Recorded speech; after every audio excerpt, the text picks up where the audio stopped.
Hello and welcome to Calm Classics for Sleep. Tonight, we'll gently wander into the curious world of Alice's Adventures in Wonderland by Lewis Carroll. Find a comfortable position. Allow your body to soften. Let your breathing slow naturally. There is no need to follow every word. There is nothing to accomplish here.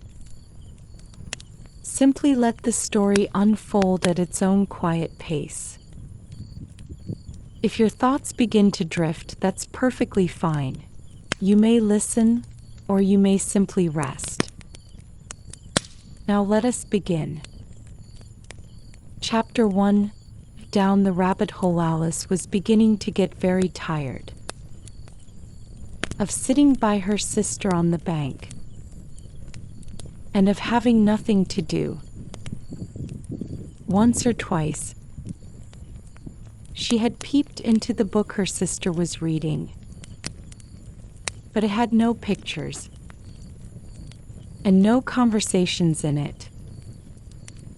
And what is the use of a book? Thought Alice. Without pictures or conversations?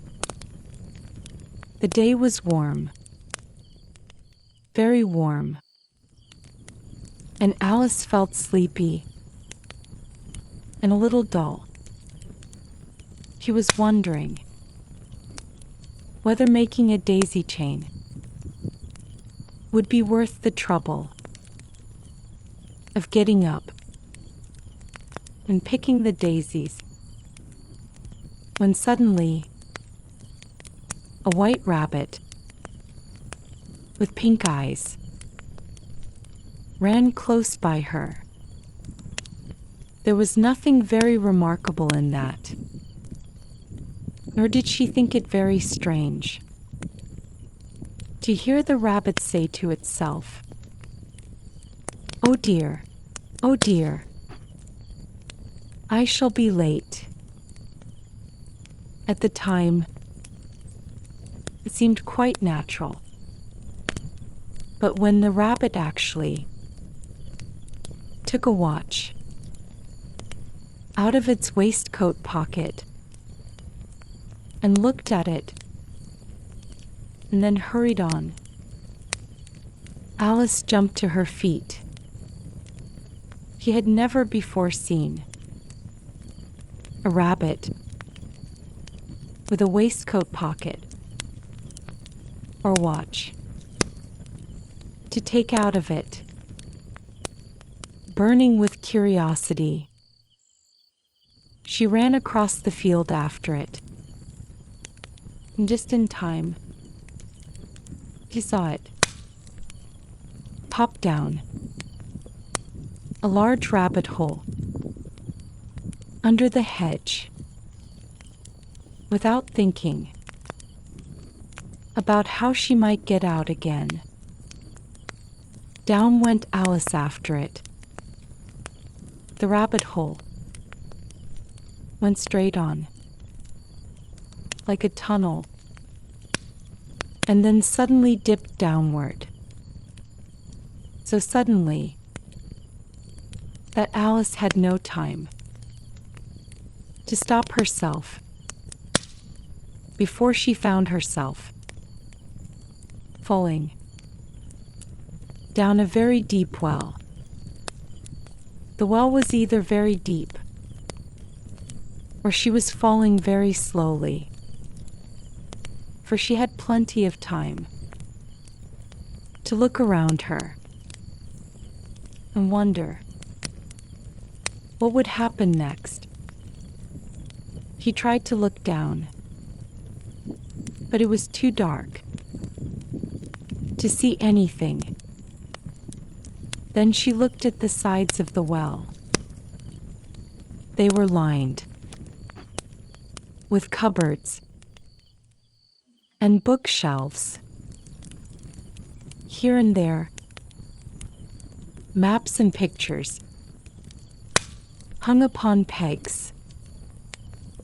As she fell past one shelf, She took down a jar.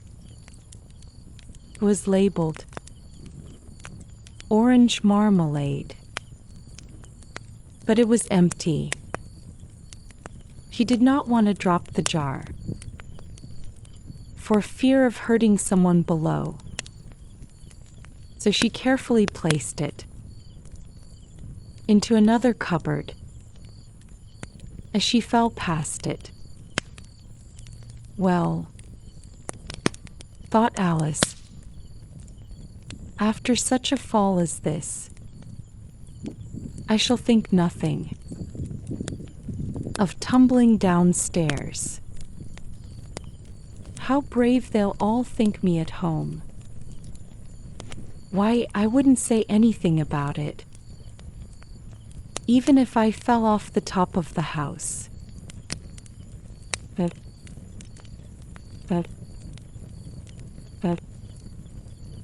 would the fall never end? I wonder how many miles I've fallen by this time, she said aloud. I must be getting near the center of the earth. 4,000 miles down, I think. She wasn't quite sure, but it sounded impressive. I wonder what latitude or longitude I've reached. He had no idea what those words truly meant, but they sounded grand. Again she wondered, will I fall right through the earth? How funny it would be to come out among people who walk with their heads downward. I would have to ask them, is this New Zealand or Australia? He even imagined trying to curtsy while falling through the air. And that thought made her smile. But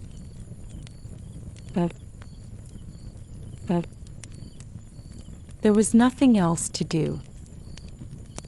So she began talking again. Dinah will miss me tonight, I think. Dinah was her cat. I hope they remember her milk. Dinah, my dear, I wish you were here. There are no mice in the air. I'm afraid. But perhaps you could catch a bat. Do cats eat bats, I wonder?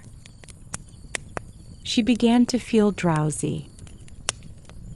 Her thoughts became soft.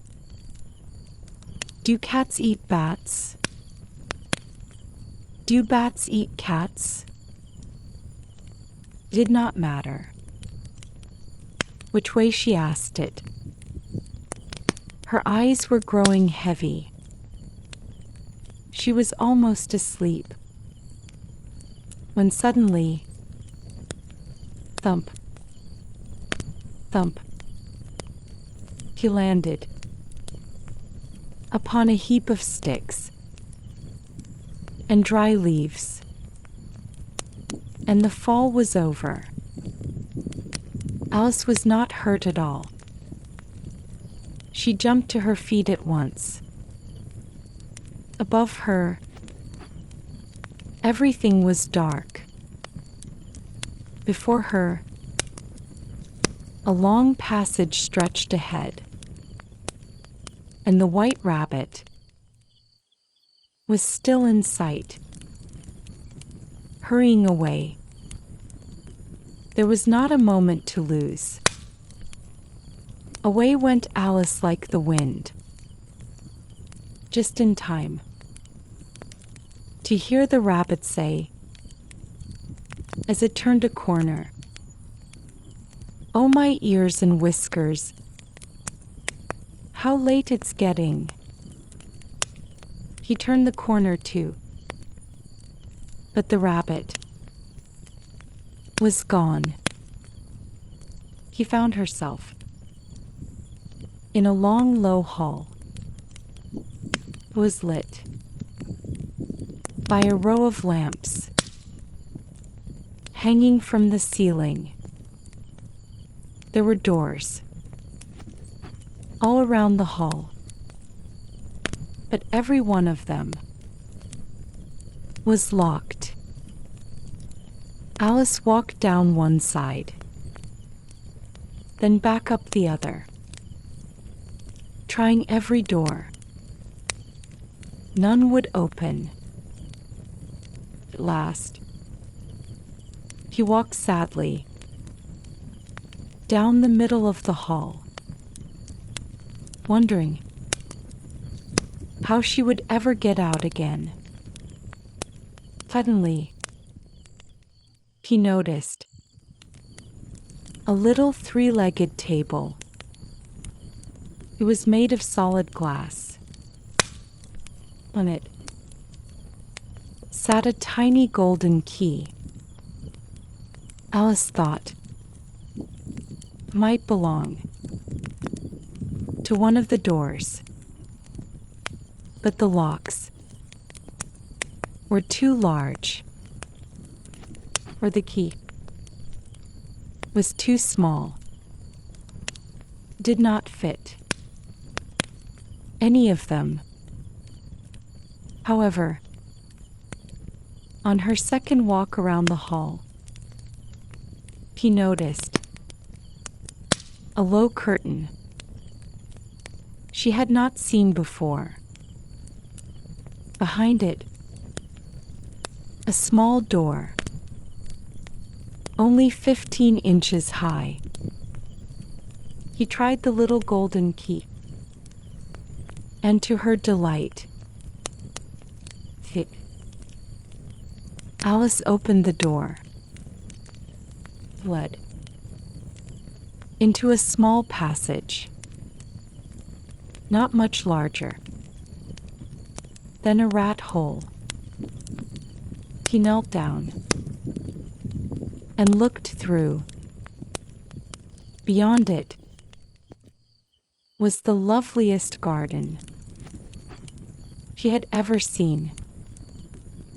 Bright flowers, cool fountains.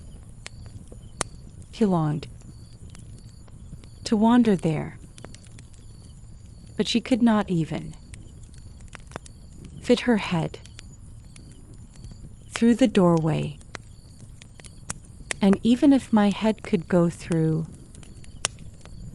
she thought, it would be of little use without my shoulders.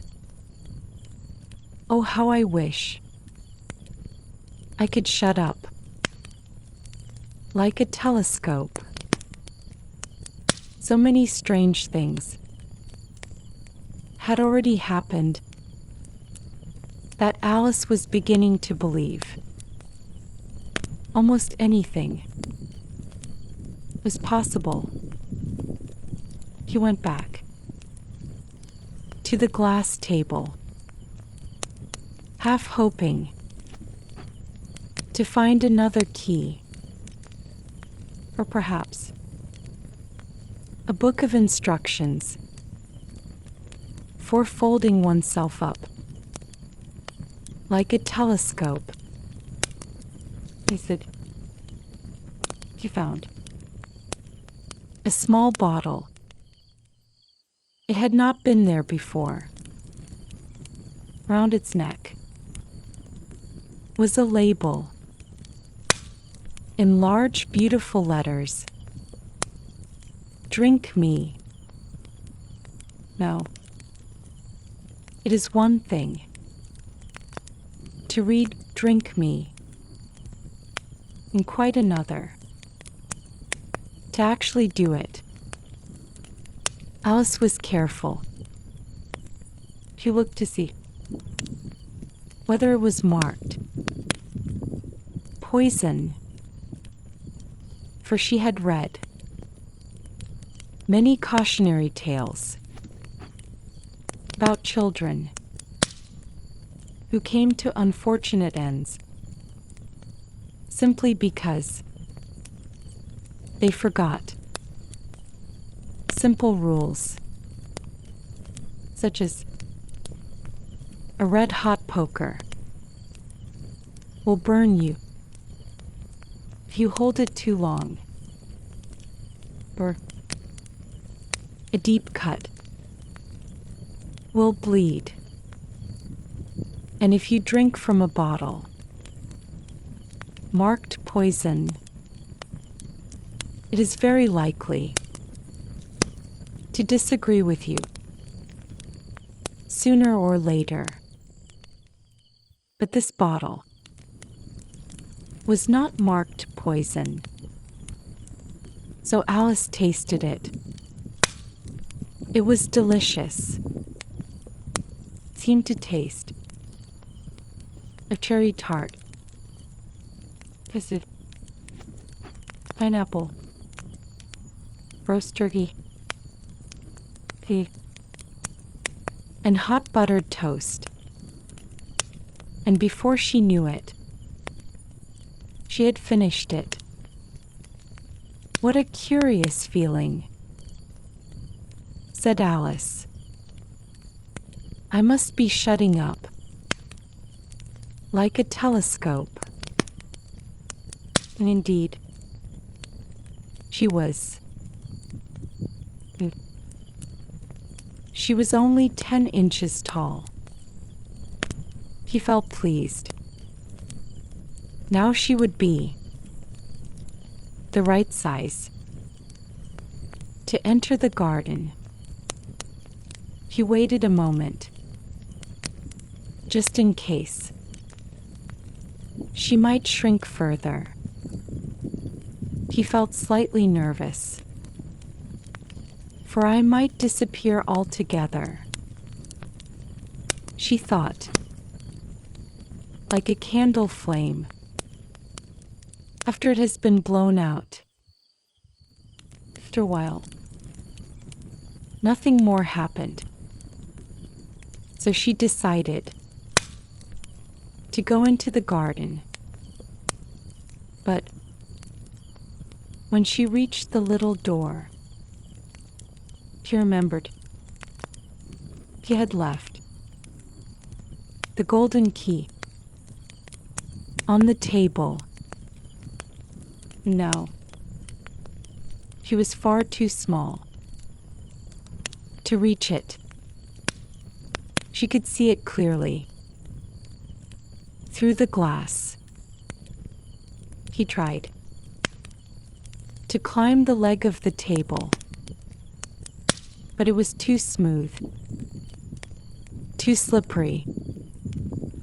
At last, tired and frustrated, the poor little thing sat down and cried. "Come now," said Alice to herself, rather sharply. "There is no use in crying like that.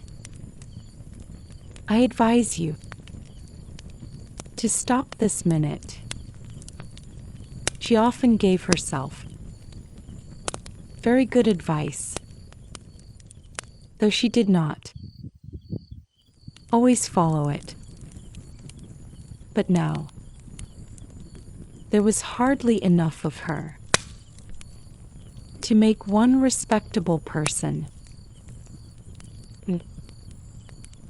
Her eye fell on a little glass box under the table.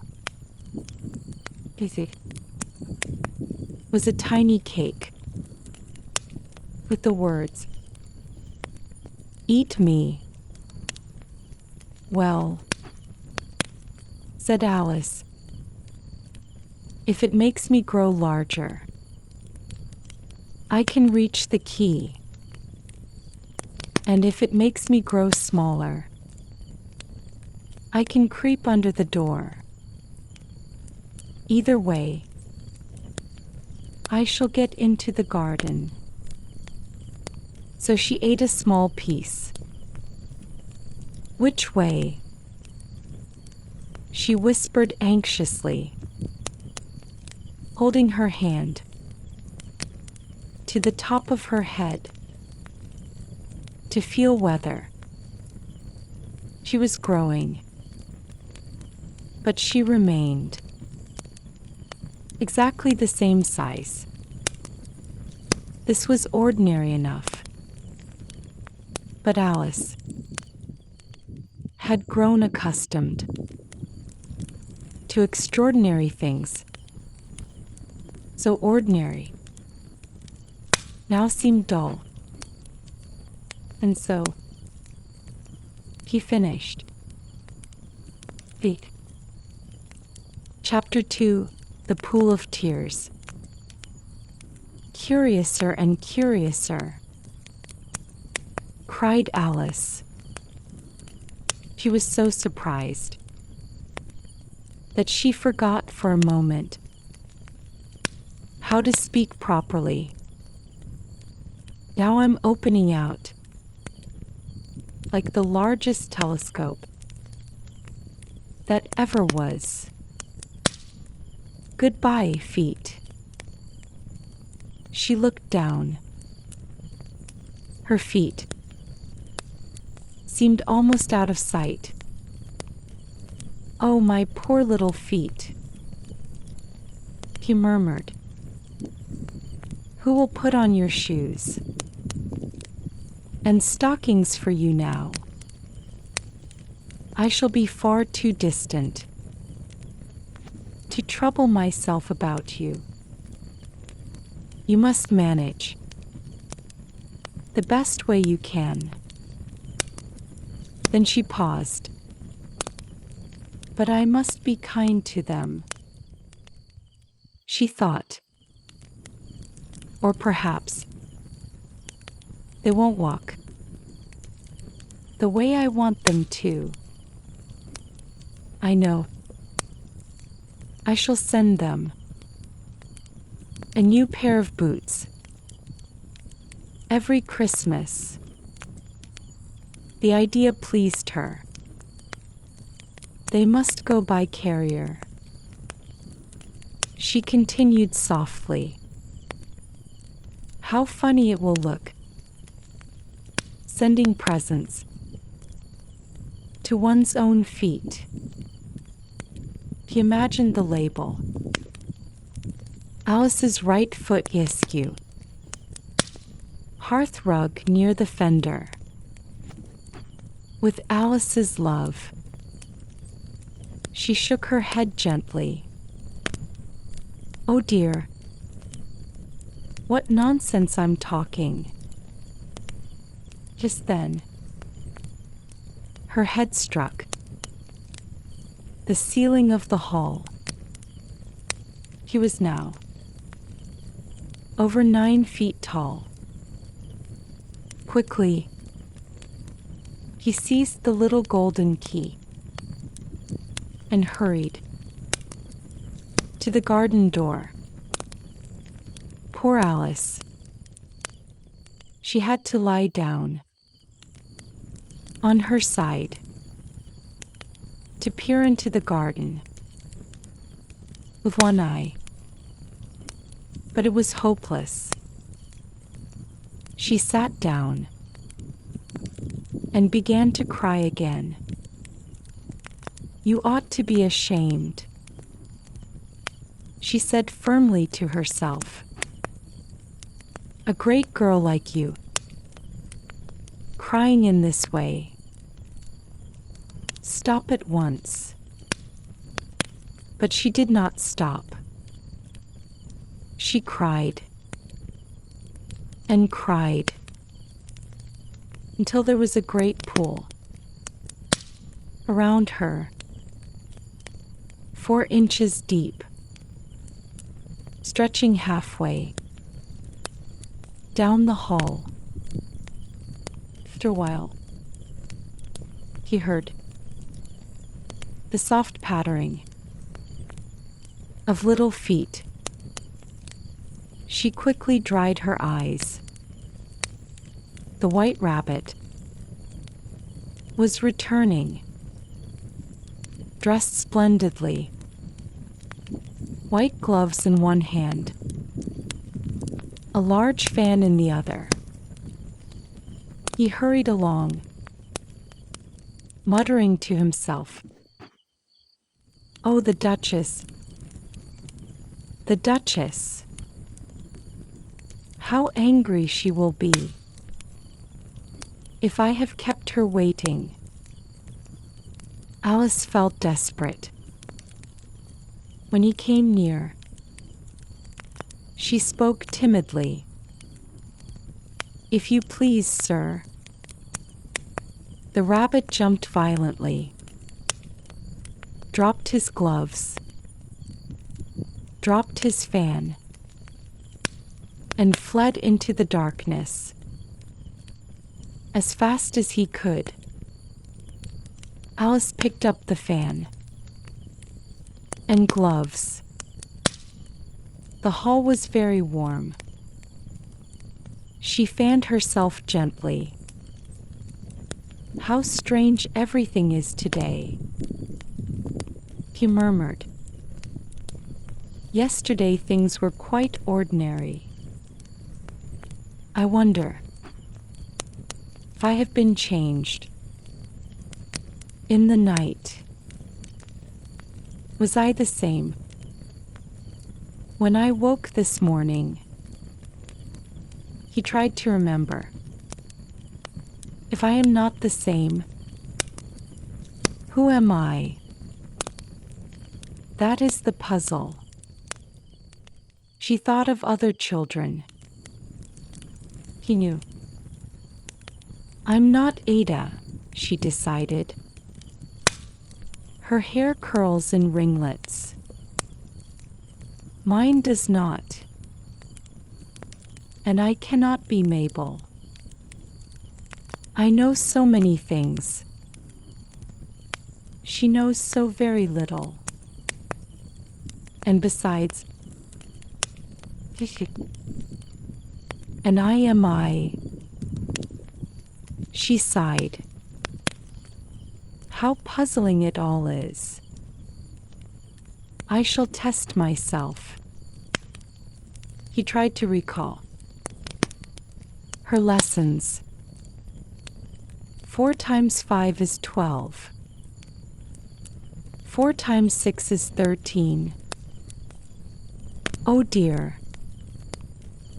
That will never reach 20. She tried geography. London is the capital of Paris. Paris is the capital of Rome. No, that is wrong. She shook her head slowly. I must be Mabel. She folded her hands in her lap and began to recite. But her voice sounded strange. The words came differently. How doth the little crocodile improve his shining tail and pour the waters of the Nile on every golden scale? How cheerfully he seems to grin. How neatly spread his claws and welcome little fishes in with gently smiling jaws. These are not the right words. She whispered. Tears filled her eyes again. If I am Mabel, she said softly, I shall have to live in that small house and learn so many lessons. No, she decided. If I am Mabel, I shall stay down here. If they call me back, I shall ask first, who am I? And if I do not like the answer, I shall remain. But suddenly, she burst into tears again. I am so very tired of being alone. She looked down at her hands and gasped. He had put on one of the rabbit's gloves. How can I have done that? She stood up quickly and measured herself against the table. He was now about 2 feet tall and shrinking rapidly. The fan. Must be the fan. She dropped it immediately, just in time. That was close. She whispered and was relieved to find herself still in existence. And now, for the garden. He ran to the little door, but it was shut again, and the key lay far above her on the glass table. Things are worse than ever, he murmured. I have never been so small. Suddenly, her foot slipped. Splash.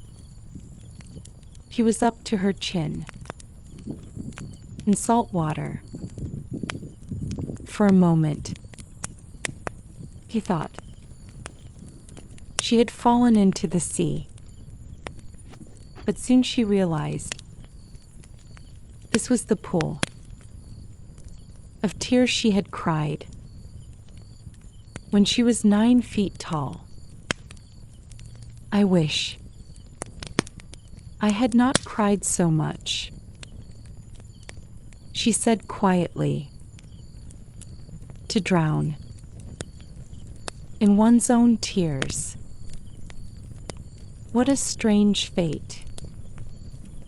But everything was strange today. He heard something splashing nearby. First, he thought, might be a large animal. But she remembered how small she was now. It was only a mouse. Would it be of any use? She wondered softly to speak to it. Everything is so unusual here. Perhaps it can talk. Oh, mouse. She called gently. Do you know the way out of this pool? I am very tired of swimming. The mouse looked at her, but said nothing. Perhaps it does not understand English. She thought, perhaps it is French. So she tried again. Où est ma chatte? At once, the mouse leapt in fright. Oh, I beg your pardon, said Alice quickly. I forgot. You may not like cats. Not like cats, cried the mouse sharply. Would you like cats if you were me? Perhaps not, Alice said soothingly. But our cat Dinah is so gentle. He sits, purring by the fire, and washes her face,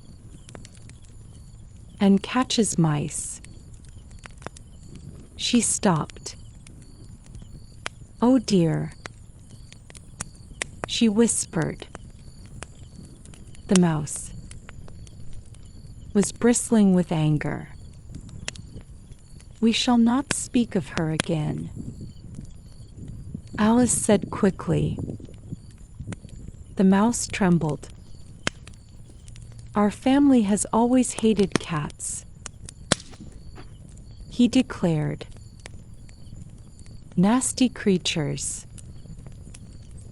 I will not mention them again," Alice promised. "Are you fond of dogs?" She spoke eagerly, describing a small terrier. Bright, curly brown hair. Very useful. Catches rats. She stopped once more.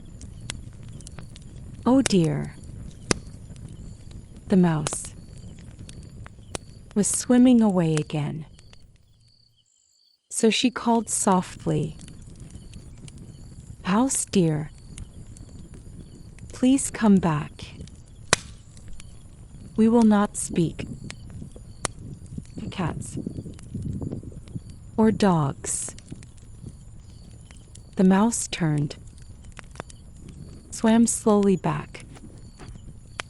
Its voice trembled. "Let us go to shore," it said.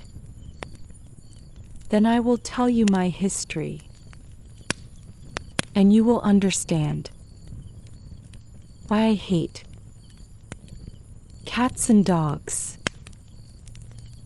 Bowl was becoming crowded. A duck, a dodo, Lorry, an eaglet, and other curious creatures.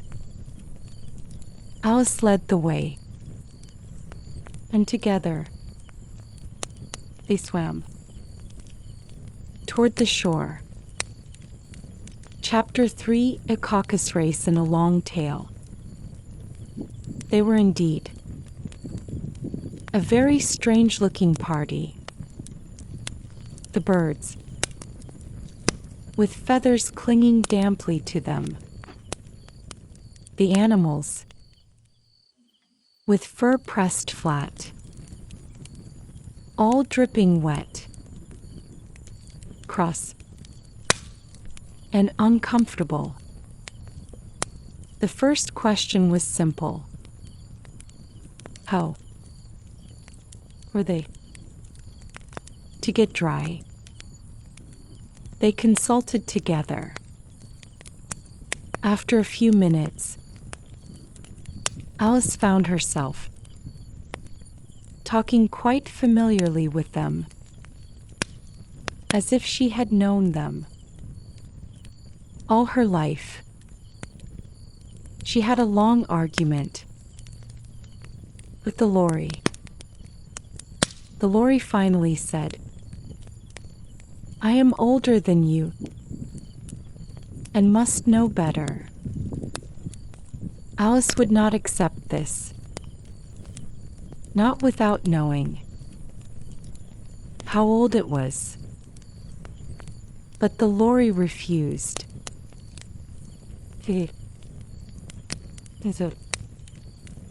There was no more to be said. At last, the mouse called out, a creature of authority, "Sit down, all of you," it announced, "and listen to me. I shall soon make you dry enough."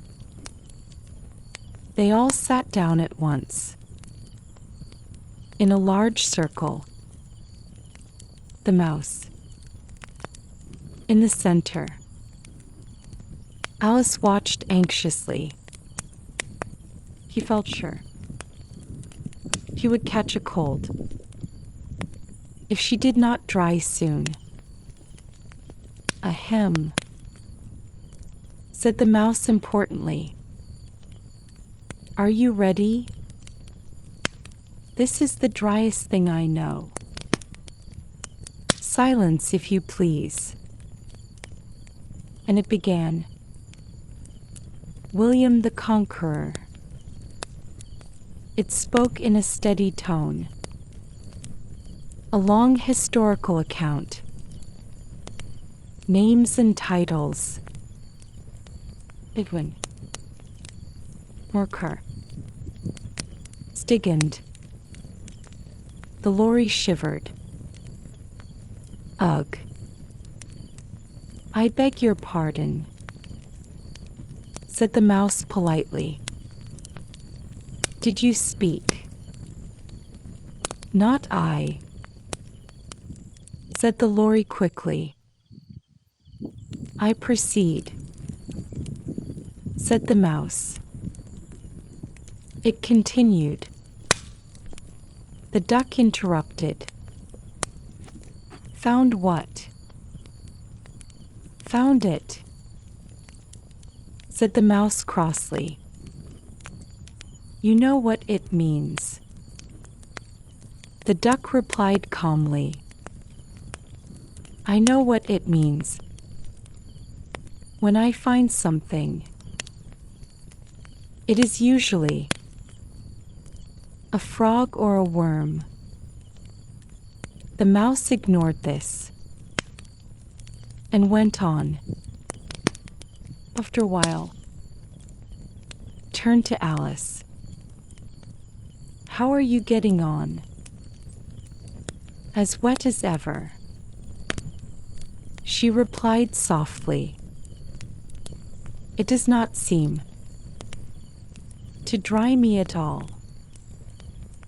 In that case, said the dodo solemnly, I move that we adopt more energetic remedies.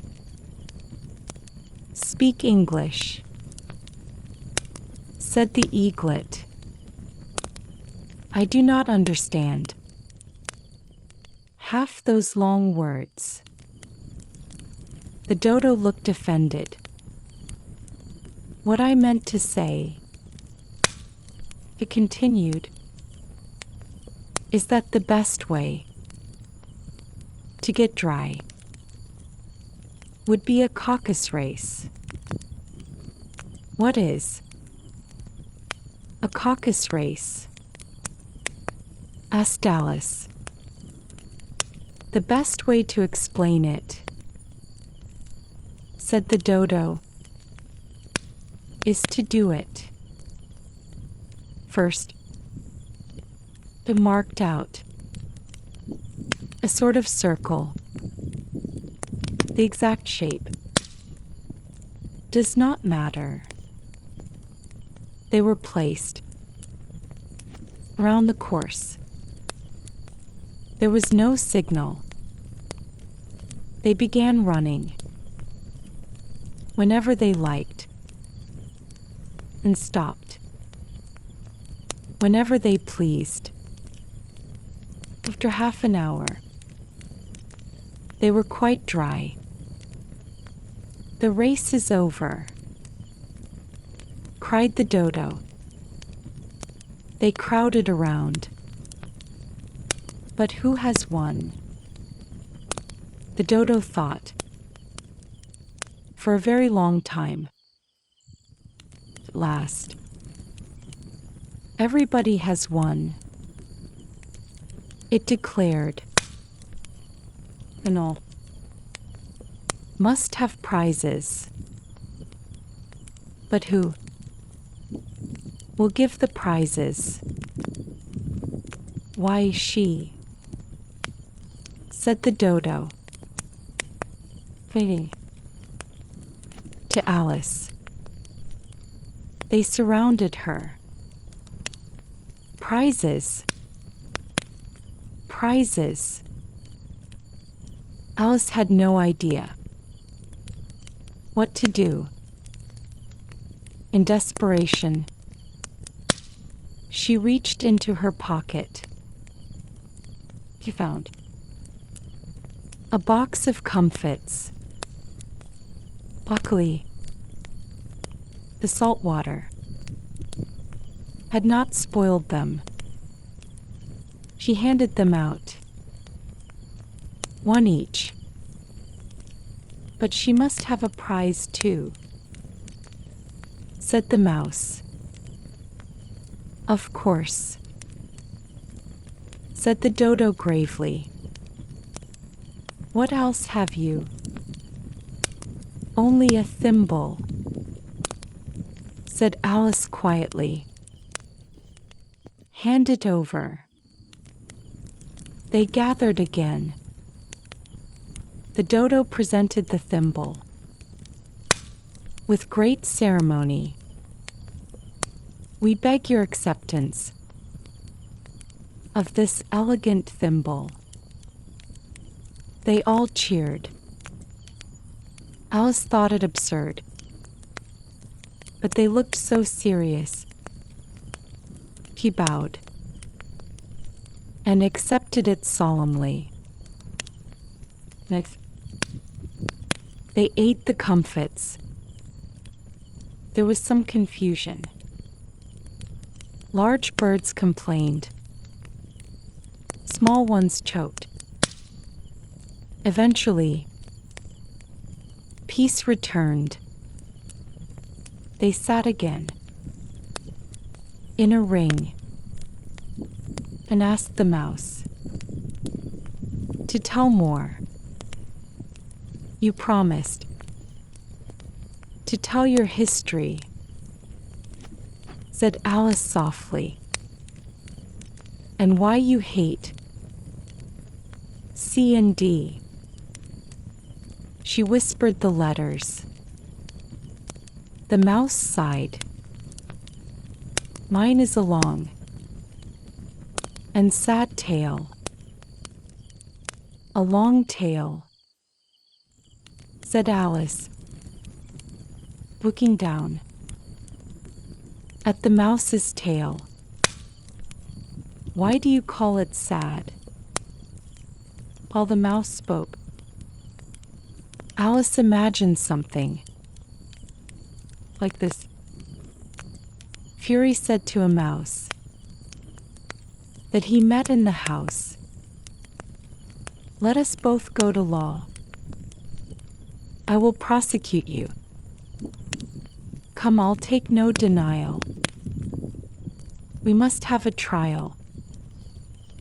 For really this morning, I've nothing to do, said the mouse to the cur.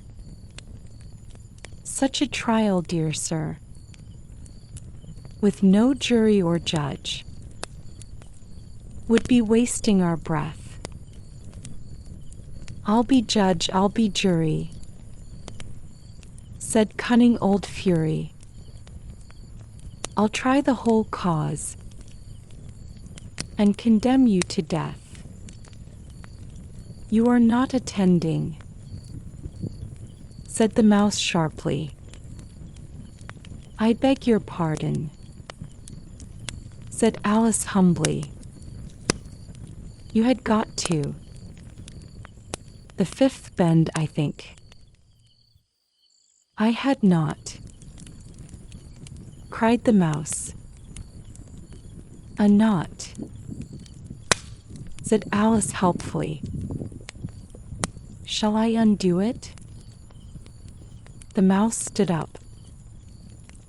I shall do nothing of the sort. You insult me. I did not mean to, said Alice. You are so easily offended. The mouse growled and walked away. Please come back, Alice called, but it did not return. "What a pity," said the lorry. An old crab scolded her daughter gently. Tempers were rising. "I wish Dinah were here," said Alice aloud. "She would fetch it back." "And who is Dinah?" asked the lorry. "Our cat," said Alice eagerly. "She is excellent at catching mice and birds." At once, the party stirred uneasily. Some birds hurried away. A magpie wrapped itself carefully. A canary called to her children. One by one, they left. Alice was alone again. "I wish I had not mentioned Dinah," he murmured. "Nobody seems to like her here. And she is the best cat in the world." He felt lonely, very quiet, and before long, he heard soft footsteps in the distance. She looked up eagerly. Perhaps someone was returning.